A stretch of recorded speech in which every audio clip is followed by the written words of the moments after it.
Kagima 13 GM Babaylan 1. Kamusta mga kaagimat? Welcome back sa aking channel. Sa video natin ngayon ay ating pag-uusapan ang tungkol sa 5 pinakamaswerteng panaginip at sumisimbolo na malapit sa pagyaman. Paki-like and subscribe lamang po mga kaagimat kung sakaling nagustuhan nyo ang mga ganitong sahing video. Maraming salamat po mga kaagimat. Ang mga pangitain sa panaginip at mga kahulugan nito ay nakuha sa aming almanaki Librita di Babaylan Unom. Mayroon kaming 3 almanaki na mga bawilan unom para basihan o palatandaan ng mga pangitain sa panaginip. At may almanaki librita sa pagpatayo ng bahay at may almanaki librita sa mga numeros mga kaagimat. Pero ang i-share ko ngayon sa inyo mga kaagimat ay tungkol sa almanaki, librita sa panaginip, mga pangitain at mga malalim na kahulugan nito. At tanda na ikaw ay mag-uswag o yayaman sa darating na tagna bugna.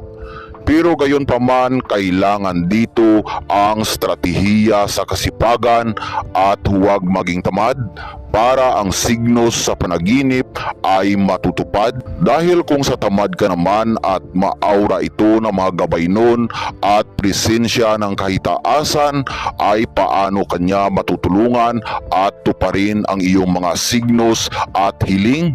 Kung ikaw mismo ay naging tamad o walang ginawa para sa iyong aura. Pero kung ikaw ay masipag at pinapagana mo ang mga stratehiya sa likom na paraan, ikaw ay palaging gagabayan ng mga gabay ng aura base sa signos ng iyong panaginip at ikay kahabagan ng dakilang kahitaasan, Diyos makapangyarihan sa lahat. Ang unang tanda sa pinakamaswerteng panaginip ay madalas kang nananaginip ng mga engkantado o mga engkantada na mga putian, ang kanilang mga aurang mahika. At maganda pa itong sinyalis kung mayroon silang mga bagay na ibabahagi o binibigay sa iyo mga kaagimat. Katulad na lamang kung binigyan kanila ng mga sagradong susi di engkanto kung pagtatawagin mga kaagimat. At kanilang mga agimat sangkap katulad ng trabungko, mutya at mga hiyas. Kung yan ang napanaginip mo mga kaagimat, ito ay sumisimbolo ng pinakamaswerteng tagna.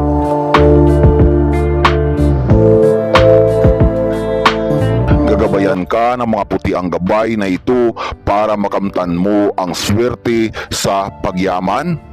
Maraming mga oportunidad na maswerte ang darating sa iyong aura at malinaw na sinyales base sa nakasulat sa librita ng mga panaginip na nakatakda na ikaw ay yayaman.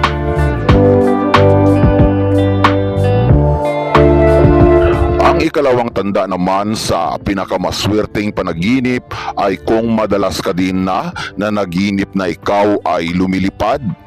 Ito naman ay sumisimbolo ng pagkamatayog, mataas ang swerteng bugay sa iyo ng tagna. Maraming swerte ang darating sa iyo sa tinakdang panahon. Mga pagsubok ay iyong malalampasan.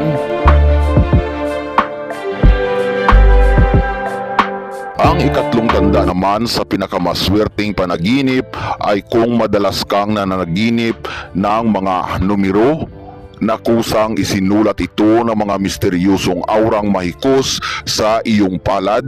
O di kaya ay may binigay na librita o tinatawag namin na mga babaylan unom na librita, talamdan, damgo sa mga numero. Ito ay sumisimbolo ng nakatakdang pagyaman base sa mga numeros del suertes na bugna sa iyo. Kapag ikaw ay tumaya sa mga tayaan sa mga numero katulad ng loto o iba pa mga kagimat, ikaw ay swertihin base sa nakatakdang signos at ikaw ay yayaman.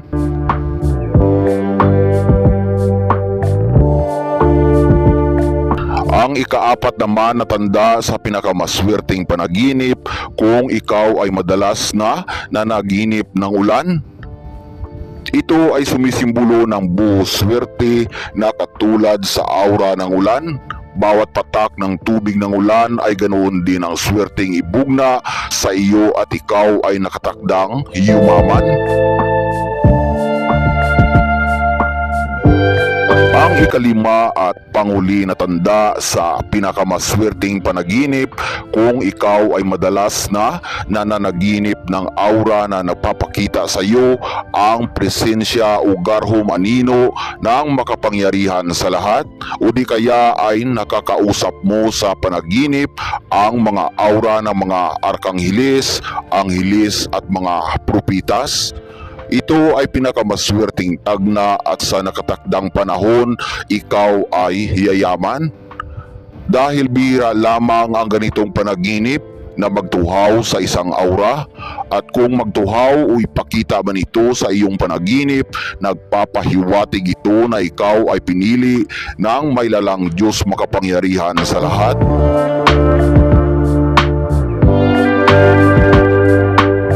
Kaya kung sakali na itong mga na-share kong mga palatandaan ay inyong napanaginipan ng madalas mga kagimat, ito ay pinakamaswerteng sinyalis na ikaw ay yayaman.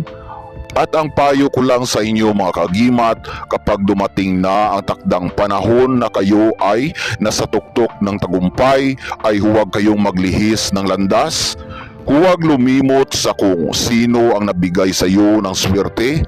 Palagi mong tawagin ang kanyang presensya at magdasal para mas lalo kanyang gagabayan at kahabagan.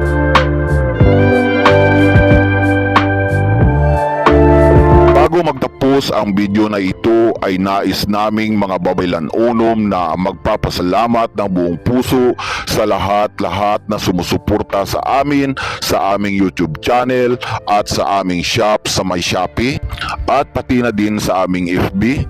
Maraming salamat po mga kagimat.